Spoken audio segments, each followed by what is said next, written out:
नमस्कार।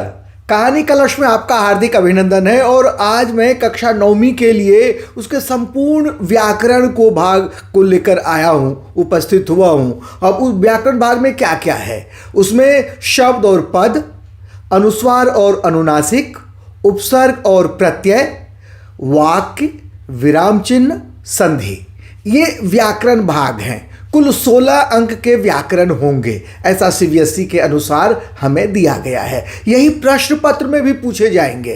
अब ये फाइनल के लिए जो आप तैयारी करने जा रहे हैं, अब जो मैं वीडियो बना रहा हूँ आप जब देखेंगे तो ये फाइनल के लिए है। आप एक बार वीडियो जरूर देखिए।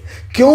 क्योंकि आपको एक आइडिया मिलेगा कि किस तरह के प्रश्न पूछे जाएंगे और आप उसका उत्तर कैसे देंगे।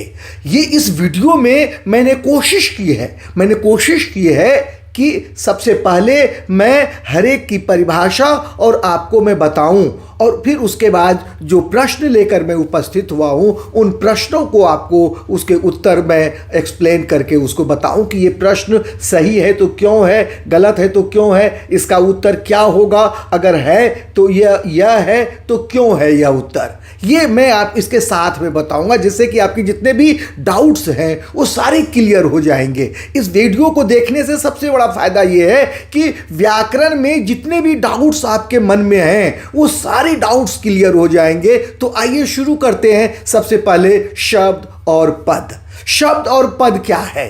तो शब्द सार्थक वर्णों के समूह को या वर्णों के सार्थक समूह को शब्द कहते हैं। शब्द का स्थान शब्दकोश में होता है, वह व्याकरण के नियमों से अलग होता है, उस पर व्याकरण के नियम काम नहीं करते हैं। और उसमें क्या है, शब्द का अपना रूप होता है, वह स्वतंत्र होता है। लेकिन शब्द का प्रयोग जब वाक्य में हो जाता है तो वह पद बन जाता है। पद व्याकरण के नियमों से बंधा होता है। पद क्या है? पद वाक्य के में उसकी स्थिति होती है। तो ये उत्तर है। प्रश्न हो सकता है कि शब्द और पद में क्या अंतर है, तो आप दे सकते हैं सार्थक वर्णों के समूह को शब्द कहते हैं और शब्द का प्रयोग जब वाक्य में हो जाता है तो वह पद बन जाता है। शब्द वाक्य में जब प्रयुक्त होता है तो वह पद बन जाता है। पद व्याकरण के नियमों से बंधा होता है, पद वाक्य में होता है, जबकि शब्द शब्दकोश में होता है, वह एक स्वतंत्र इकाई है। आपने इतना लिखा और आपको अंक मिल गए। इससे और प्रश्न कैसे पूछे जाएंगे? शब्द और पद में अंतर तो हो गया, एक वाक्य दिया हुआ और वहां से पूछा गया कि रेखांकित वाक्य का भेद बताइए, यानी कि शब्द और पद के कितने भेद होते हैं? पद के 5 भेद होते हैं। कौन कौन से पद होते हैं? संज्ञा पद, सर्वनाम पद, विशेषण पद, क्रियापद और अव्यय पद। अव्यय पद को ही हम यहाँ पर क्रिया विशेषण पद भी कह सकते हैं। तो आप जानते ही हैं कि क्रिया विशेषण क्या क्या है। तो सबसे पहले संज्ञा पद, जो संज्ञा पद का कार्य करता है वह संज्ञा पद है। जैसे राम बाजार गया, तो राम अंडरलाइन है, तो राम क्या है? राम संज्ञा पद है। बाजार क्या है? बाजार संज्ञा पद है। सर्वनाम पद, वाक्य में जो सर्वनाम का कार्य करता है, जो पद सर्वनाम का कार्य करता है वह सर्वनाम पद है। जैसे वह बाजार जा रहा है, तो वह जो है वह सर्वनाम है, इसलिए यह सर्वनाम पद है। विशेषण पद, जो संज्ञा वाक्य में जो पद संज्ञा या सर्वनाम की विशेषता को बताता है वह विशेषण पद होता है। जैसे यह ऊंची मीनार है। अब यह ऊंची मीनार है तो मीनार की विशेषता कौन सा पद बता रहा है? तो ऊंची विशेषण पद है। उसी तरह से क्रियापद कहेंगे मोहन पुस्तक पढ़ता है और पढ़ता को अंडरलाइन कर दिया, तो कौन सा पद है? क्रियापद है। और क्रिया विशेषण पद मोहन धीरे धीरे पढ़ता है, तो धीरे धीरे अंडरलाइन कर दिया, ये कौन सा पद है? क्रिया विशेषण पद है। तो ये पद के भेद है। संज्ञा पद, सर्वनाम पद, विशेषण पद, क्रियापद और क्रिया विशेषण पद। अब इसको देखिए, इसे लेकर हम प्रश्न करते हैं। मैंने आपको जितनी संभावनाएं हो सकती हैं वो मैंने बताया है, उन्हीं प्रश्नों को यहाँ पर हमने रखा है कि शब्द और पद में क्या अंतर है। अभी हमने बता दिया है कि सार्थक वर्णों के समूह को शब्द कहते हैं और शब्द का प्रयोग जब वाक्य में होता है तो वह पद बन जाता है, और शब्द स्वतंत्र इकाई है जबकि पद व्याकरण के नियमों से बंधा होता है। शब्द की स्थिति शब्दकोश में है और पद की स्थिति वाक्य में है। ये तीन तीन दोनों का दे दिया, 1 अंक इतना काफी है। उसके बाद पद का स्थान कहाँ है? पद का स्थान वाक्य में है। शब्द कब पद बन जाता है? शब्द कब पद बन जाता है? तो शब्द जब वाक्य में प्रयुक्त होता है, शब्द का प्रयोग जब वाक्य में किया जाता है तो वह पद बन जाता है। ये यहां पर हमने आपको यहां पर बताया। देखिए, शब्द सार्थक होते हैं और पद निरर्थक होते को अंडरलाइन किया हुआ है। तो प्रश्न होगा रेखांकित पद का नाम बताइए। तो होते है तो क्या है? क्रियापद है, तो ये पद है। पद कितने प्रकार के होते हैं? पद 5 तरह के होते हैं। कौन कौन से होते हैं? देखिए, संज्ञा पद, सर्वनाम पद, विशेषण पद, क्रियापद और क्रिया विशेषण पद। इसी को अव्यय पद भी कभी कभी कहा जाता है। क्रिया विशेषण पद भी लिखेंगे तो अंक भी आपको उतने ही मिलेंगे, उससे कम नहीं मिलेंगे। आगे चलते हैं। ये तो हमने शब्द और पद को हमने एक्सप्लेन कर दिया और कुछ उदाहरण देकर आपको हमने कैसे प्रश्न पूछे जाएंगे इसके बारे में बताया। अब मैं आपको अनुस्वार और अनुनासिक करवाने जा रहा हूं। अनुस्वार क्या है? अनुस्वार मूलतः व्यंजन ध्वनि है। जितने भी कवर्ग, चवर्ग, टवर्ग, तवर्ग, पवर्ग, ये 5 है ना, तो पांचों के जो 5वां वर्ण है वो नासिक के व्यंजन है। और इसका जब स्वर रहित हम लिखने का प्रयोग करते हैं, लिखते हैं, तो उसके जगह पर अनुस्वार का प्रयोग करते हैं। इसलिए हमें कहा जाता है या हम कहते हैं कि यह क्या है? मूलतः व्यंजन ध्वनि है। और इसके उच्चारण में नाक से हवा जो है ज़्यादा निकलती है, मुख से हवा कम निकलती है। अनुनासिक की तुलना में मुंह से कम निकलती है। जबकि अनुनासिक क्या है? अनुनासिक है चंद्र बिंदु, और यह मूलतः स्वर ध्वनि है, स्वर है। और इसके उच्चारण में नाक से हवा कम निकलती है, मुंह से ज़्यादा निकलती है। तो दोनों में बेसिक अंतर क्या है? अगर मान लीजिए प्रश्न आपसे पूछा जाए अनुस्वार और अनुनासिक में अंतर क्या है, तो अनुस्वार क्या है? अनुस्वार मूलतः व्यंजन ध्वनि है और इस व्यंजन ध्वनि को के उच्चारण में नाक से हवा अधिक निकलती है। नाक और मुंह से हवा निकलती है, लेकिन नाक से अधिक निकलती है, मुंह से अनुनासिक की तुलना में कम निकलती है। जबकि अनुनासिक मूलतः स्वर ध्वनि है और इसके उच्चारण करते समय नाक और मुंह से हवा निकलती है और मुंह से ज़्यादा निकलती है। अनुस्वार के तुलना में नाक से कम निकलती है। तो ये अंतर है इसमें, अनुस्वार और अनुनासिक में। जब भी आपसे ये प्रश्न पूछा जाए तो आप ये 2-2 पॉइंट्स लिखेंगे, आपको पूरे अंक मिलेंगे। ये अभी 2 अंक के प्रश्न पूछे जाते हैं। अब देखिए, हमने कुछ रखा है जैसे ऊंट, हंस, अंधेरा, आंगन। निम्नलिखित शब्दों में उचित स्थान पर अनुनासिक लगाकर लिखिए। तो अनुनासिक में क्या क्या होगा, क्या पे हम लगा सकते हैं? देखिए, मेरे पास पेन तो नहीं है, लेकिन देखिए ऊपर हम चंद्र बिंदु लगाएंगे। ऊपर यहाँ पर इस वाले पर हम चंद्र बिंदु लगाएंगे। देखिए, मैंने इसे येलो कर दिया। यहाँ पर चंद्र बिंदु लगाएंगे और यहाँ पर हंस में चंद्र बिंदु लगाएंगे। यहाँ पे आ पे हम चंद्र बिंदु लगाएंगे, ये मैंने इसको पीला कर दिया है। और यहाँ आंगन, आ पर हम चंद्र बिंदु लगाएंगे। चंद्र बिंदु तो आप जानते ही हैं कैसे लगाया जाएगा। तो ये 4 हैं। उसके बाद फिर से एक प्रश्न है, अगला जो प्रश्न करवाने जा रहा हूँ, क्या कह रहे हैं? निम्नलिखित शब्दों में उचित स्थान पर अनुस्वार लगाकर लिखिए। तो यहाँ पर ग पर इसे मैं क्या करूँ, इसे मैं रेड ले लेता हूँ। जैसे कि ग पर लगेगा, यहाँ पर दंत जो है दंत, दंत जो है यहाँ इसे दंत में नहीं लगेगा, अनुस्वार लगेगा, तो ये हम छोड़ देंगे, ये हमारे लिए नहीं है।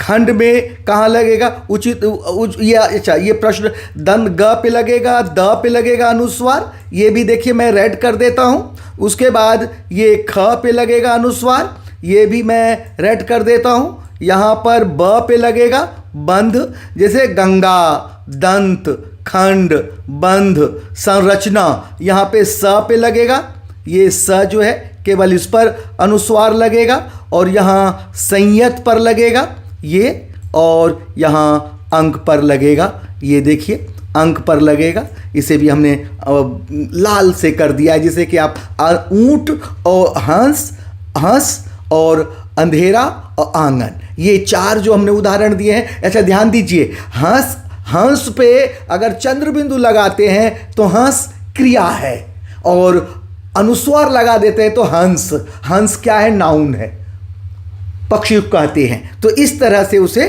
किया जा सकता है। तो ये भी 2 अंक के प्रश्न पूछे जाएंगे। तो आइए अब इसके बाद मैं आपको उपसर्ग और प्रत्यय के बारे में बताने जा रहा हूं। उपसर्ग और प्रत्यय 4 अंक के प्रश्न पूछे जाएंगे, 2 उपसर्ग 2 प्रत्यय के होंगे। तो उपसर्ग किसे कहते हैं? आइए, उपसर्ग जो मूल शब्द के, वह शब्दांश जो मूल शब्द के आगे लगकर नए शब्द का निर्माण करता है, या नए शब्द का निर्माण करता है, या शब्द का अर्थ बदल देता है, दोनों अर्थ भी बदल देता है, तब भी नए शब्द का ही निर्माण कहलाता है। तो वह शब्दांश जो मूल शब्द के आगे लगकर एक नए शब्द का निर्माण करता है, या शब्द के अर्थ को बदल देता है, उसे उपसर्ग कहते हैं। अंग्रेजी में जैसे सफिक्स और प्रीफिक्स होता है, उसी तरह से हमारे यहाँ उपसर्ग और प्रत्यय होते हैं। तो यहाँ पर जैसे प्रश्न दिया है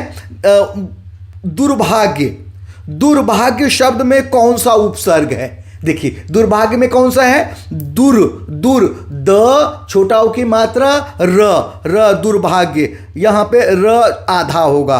दुर्भाग्य में दुर, जैसे उत्तर हम दे सकते हैं अगर टाइप करें तो। देखिए मैं आपको बताता हूँ, दुर, ये हलंत यहाँ पर दे दिया जाएगा जो आपके लिए मुनासिब है हलंत का, और वह क्या है, ये देखिए मैं हलंत का चिन्ह ले आया हूँ, और देखिए अब मुझे मिला नहीं है यहाँ पर, अभी तक मिल गया, यस, दिखाई दिया नहीं, ये देखिए यहाँ पे मैं फिर से ये लगा रहा हूँ, क्या है, हलंत। आपने देखा, हलंत तो वैसे आप समझ रहे हैं, लेकिन मैं चाहता था कि आपको दिखा दूं। ये दुर, इस तरह से उसका उत्तर होगा। इसे भी मैं रेड से कर देता हूं जिससे कि आपको आसानी हो सके। ये दुर, ये उत्तर है। अनु, अनु उपसर्ग का प्रयोग करते हुए एक शब्द लिखिए, तो कैसे होगा?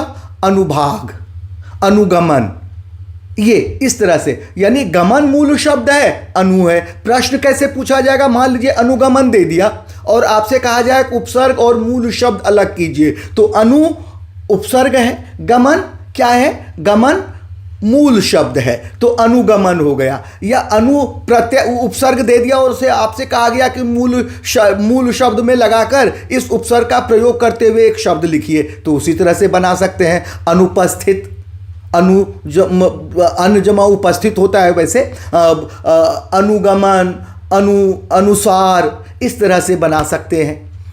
अब देखिए यहाँ पे प्रसन्नता, प्रसन्नता शब्द में कौन सा प्रत्यय? प्रत्यय के वाला मैं अभी आपको बताता हूं। प्रत्यय क्या है? जो मूल, वह शब्दांश जो मूल शब्द के पीछे लगकर नए शब्द का निर्माण करता है या शब्द के अर्थ को बदल देता है। इसमें भी उसी तरह से प्रश्न पूछे जा सकते हैं। या आपसे मूल शब्द दे दिया, आपसे जैसे मानवता दे दिया और कहा कि इसका मूल शब्द और उपप्रत्यय दोनों अलग कीजिए, तो मानव जमा ता, मानवता। इसी तरह से यहाँ पे प्रसन्न जमा ता, प्रसन्नता, ता उसका प्रत्यय है। ईय प्रत्यय का प्रयोग करते हुए एक बनाइए, भारत जमा ईय, भारतीय हो जाएगा, भारतीय।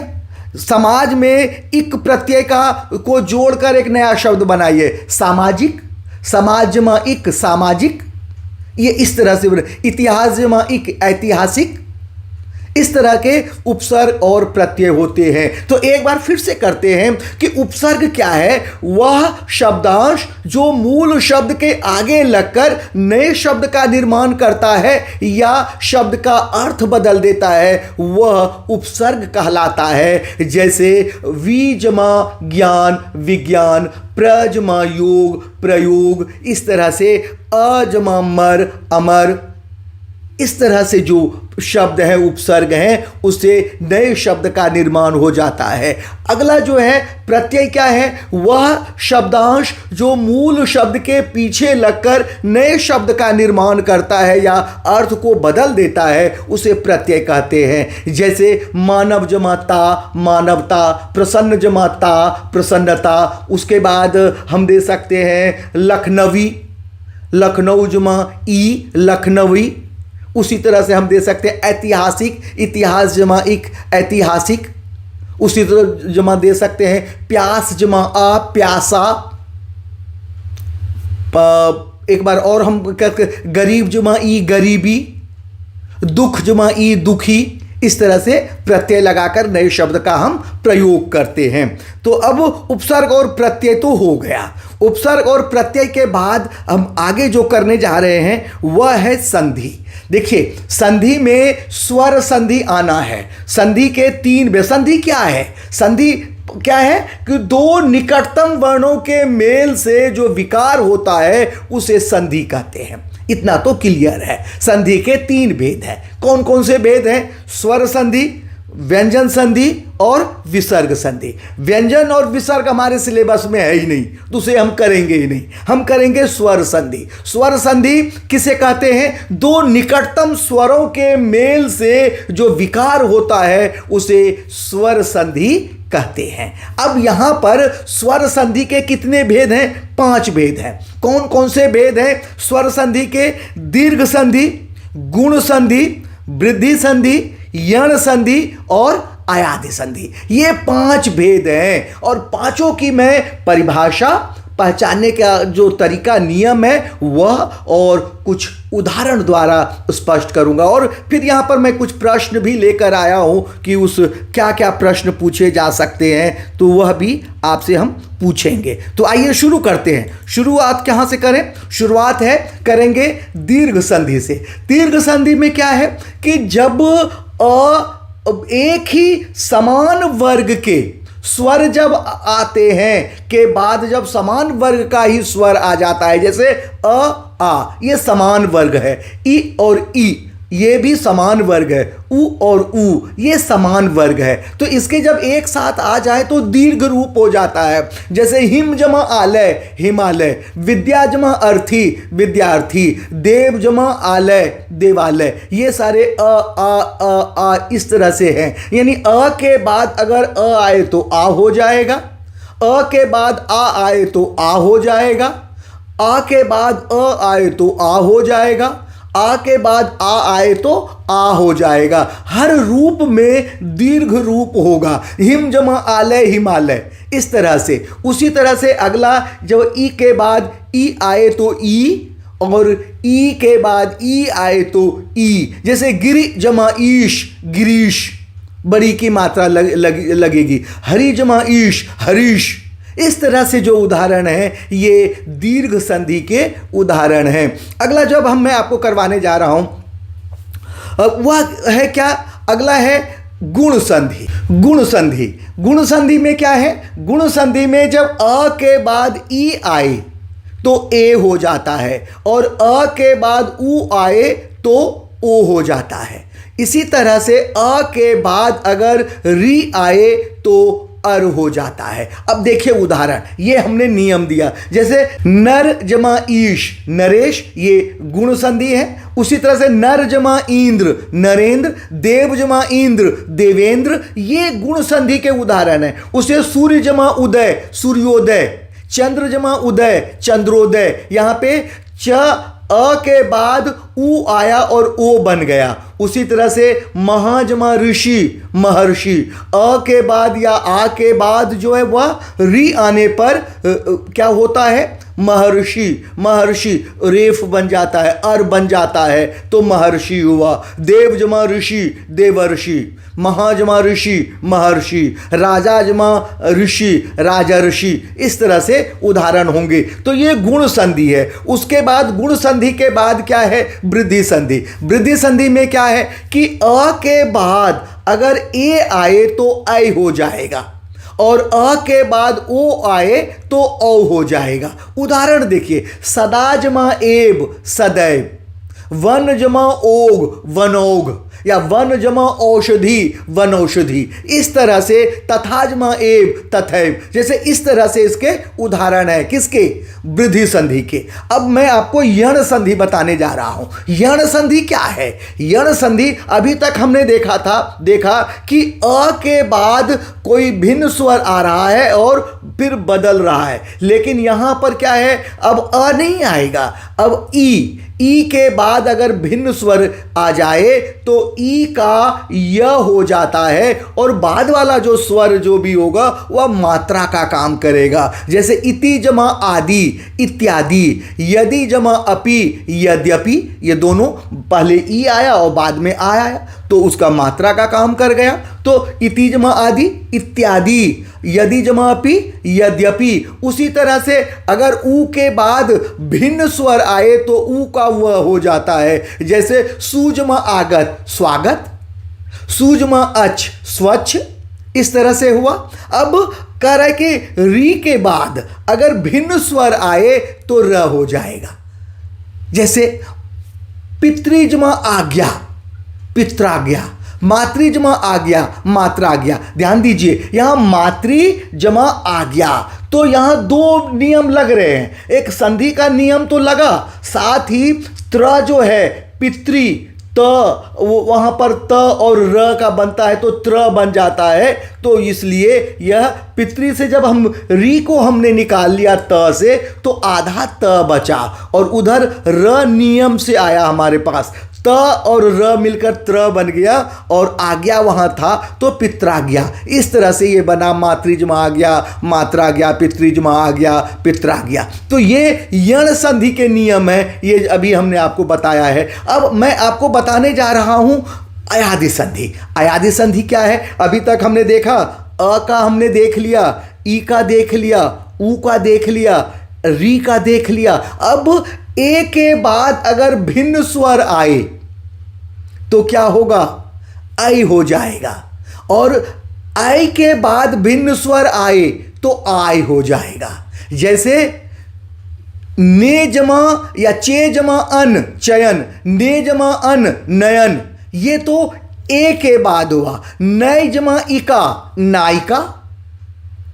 ठीक है, समझ लिया आपने किस तरह से ये नियम यहां पर काम कर रहा है। उसी तरह से कह रहा है कि अगर ओ के बाद भिन्न स्वर आए तो क्या हो जाएगा? वो जैसे ओ आएगा तो अब हो जाएगा, और औ के बाद अगर भिन्न स्वर आए तो आव हो जाएगा। जैसे पो जमा अक, पो जमा अन, पवन, अपौ जमा अक, पावक। इस तरह से पो जमा अन, पवन। पौ जमा अक, पावक। यानी आ, आव, और वहां पर आव है, अव है। तो इस तरह से पवन और पावक, ये नियम लगा यहां पर। ये इन नियमों को ध्यान में रखते हुए मैं आपको करवाने जा रहा हूं। प्रश्न कैसे पूछा जाएगा? प्रश्न आपसे जो पूछा जाएगा वह होगा, एक शब्द दे दिया और कहा कि इसका संधि विच्छेद कीजिए। एक विच्छेद किया हुआ दे दिया और आपसे कहा गया कि इसका संधि कीजिए। कोई एक शब्द दे दिया और आपसे पूछा गया कि ये कौन सी संधि है, कौन से किस नियम के अंतर्गत आया है। इस तरह से भी प्रश्न पूछे जा सकते हैं। इसलिए जब भी आप तैयारी करें ध्यान से करें। तो देखिए यहां पर क्या कह रहा है, निम्नलिखित शब्दों में कौन सा संधि प्रयुक्त हुआ है। देखिए पहला प्रश्न ही उसी तरह का है। निम्न जैसे देव जमा आलय, देवालय, कौन सी संधि है? पहचानिए, दीर्घ संधि है। नर जमा ईश, नरेश है, तो नर जमा ईश होगा। कौन सा है? गुण संधि है। व्यू में यह कौन सा है? व्यू जमा हु, क्या हुआ? यह भी कौन सी संधि है? ये यण संधि है। उसके बाद अतिजमा अंत अत्यंत, ये भी यण संधि है। तो यहां पर हमने कोशिश की। उसके बाद देखिए महाजमा ईश महेश, सूर्यजमा उदय सूर्योदय, पितृजमा आ गया पित्र आ गया, ये संधि लिखिए। इस तरह से प्रश्न पूछे जाएंगे और यह भी आपसे 3 नंबर के प्रश्न पूछे जाएंगे। अगला जो मैं आपको करवाने जा रहा हूं विराम चिन्ह है। विराम चिन्ह भी 3 नंबर के होंगे। तो कैसे प्रश्न पूछा जाएगा? विराम चिन्ह हमने आपको बताया है कौन कौन से विराम है, पूर्ण विराम है, अर्ध विराम है, अल्प विराम है, लाघव है, इस तरह विस्मयादि बोधक है, योजक है, उसके बाद ब्रैकेट जिसको हम कहते हैं, कोष्ठक वह है। इस तरह से बहुत सारे हैं जो आपने किया है। त्रुटि पूरक है, हंस पद है। ये यहाँ पर देखिए उचित स्थान पर विराम चिन्ह प्रयोग कीजिए। वह किताब जो मैंने खरीदी फट गई, इसको विराम चिन्ह का प्रयोग करके लिखिए। तो क्या है? वह किताब कौमा जो मैंने खरीदी फट गई, पूर्ण विराम। यहां पर इस तरह से होगा। एक बार यहां पर आप लगा सकते हैं। देखिए एक बार आप इस जो मैं राइट कर रहा हूं,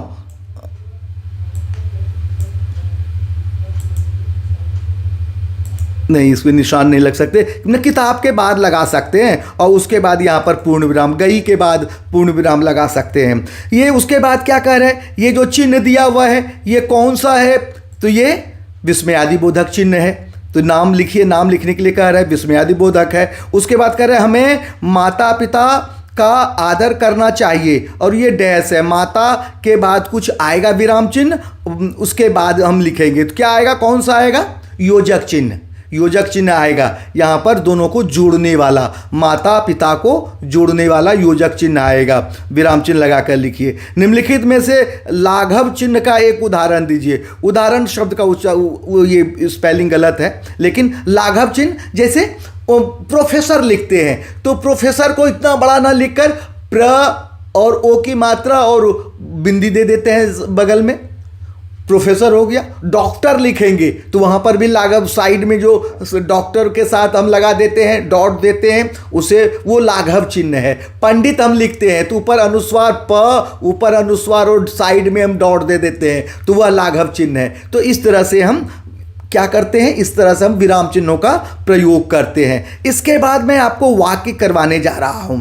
आइए अब हम वाक्य करते हैं। अब वाक्य जो है अर्थ के आधार पर वाक्य है। अब वाक्य किसे कहते हैं? कह रहे हैं कि सार्थक शब्दों के समूह को जो किसी अर्थ को व्यक्त करता हो या विचार को व्यक्त करता हो उसे हम वाक्य कहते हैं। सीधा सीधी एक ये भी कह सकते हैं सार्थक वर्णों के समूह को वाक्य कहते हैं। इतना भी कह के काम चल सकता है। अब अर्थ के आधार पर वाक्य के 8 भेद हैं। कौन कौन से भेद हैं? देखिए कौन सा है? विधानवाचक वाक्य, प्रश्नवाचक वाक्य, निषेधवाचक वाक्य, आज्ञावाचक वाक्य, संकेतवाचक वाक्य, विस्मयादिबोधक वाक्य, इच्छावाचक वाक्य और एक वाक्य और रह गया और वह क्या है? संदेहवाचक वाक्य। ये जो है 8 भेद हैं और इसको आप जानते ही हैं कि कैसे विधानवाचक वाक्य में एक उद्देश्य और एक विधेय होता है।